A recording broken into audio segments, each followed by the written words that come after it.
All right, match one, Aaron Brooks versus David Taylor, just concluded, ran outside. Aaron Brooks pulls off the upset, taking match number one from David Taylor. And, you thought maybe he had a shot, but then you watch his tournament play out. You see what he has to go through. You see he gets off the mat at 10:45 last night. He's cutting weight till well past midnight. And he's got to make weight at 8. It's like, those aren't the conditions where you knock off the pound-for-pound #1 wrestler in the world. And that's exactly what Aaron Brooks did. And he did it with physicality. He did it with great positioning. And the match started off, he was getting to his underhook, and there was a unique position where Aaron didn't actually score from this, but he throws it by, and almost, it was this close to putting David to his back, and then David was able to somehow recover. He threw his near leg in and was able to avoid giving up the takedown, but it was still like in the whole crowd, like, that just happened. Okay, but 0-0. Then it was a takedown for Aaron Brooks off a snap go behind, basically. And it's 2-0 at the break, and Aaron Brooks is just really, really controlling things well. And then it continues to go well, and to the point where David Taylor's on the shot clock, and this is a key exchange here. It's still 2-0 in favor of Aaron Brooks. David gets in on a high crotch, and he's doubled off for different points in time, but Aaron is able to keep his feet on the mat, keeps his toes on the mat, and it's just a 1-point step out. And that was when David was on the clock, so that was a huge swing.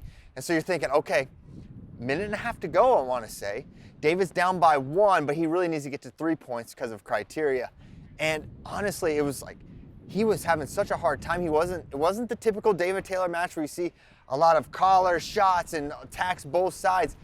Really, it felt like Aaron Brooks sort of had the answers in the hand fight, in the positioning, and then a big hard double from Aaron Brooks, like a rush of wind, takes down David Taylor, and it's 4-1. And at that point, it's like, this is happening. This is going to happen. And so Aaron Brooks takes match number one from David Taylor.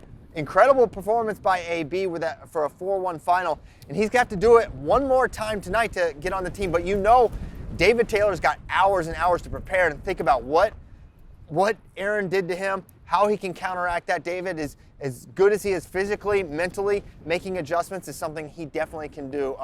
Tyler, what are your thoughts on the match and how he'll move forward? The main things that stuck with me were, one, Aaron got to an underhook in that first exchange where David was able to throw his leg in a way that I've never seen Aaron get to an underhook on David. Number two, that snap was insane. He snapped into his face.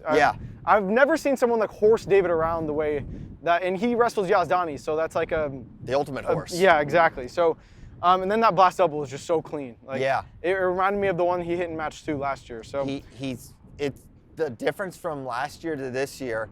You wonder, is it Aaron got bigger, right? He went up to 197. He's bigger. He's cutting lots of weight. Is it the physicality? Is he just a year better technically? David has not been on the mat a ton since winning Worlds. Is that a factor? You don't know what the factors are.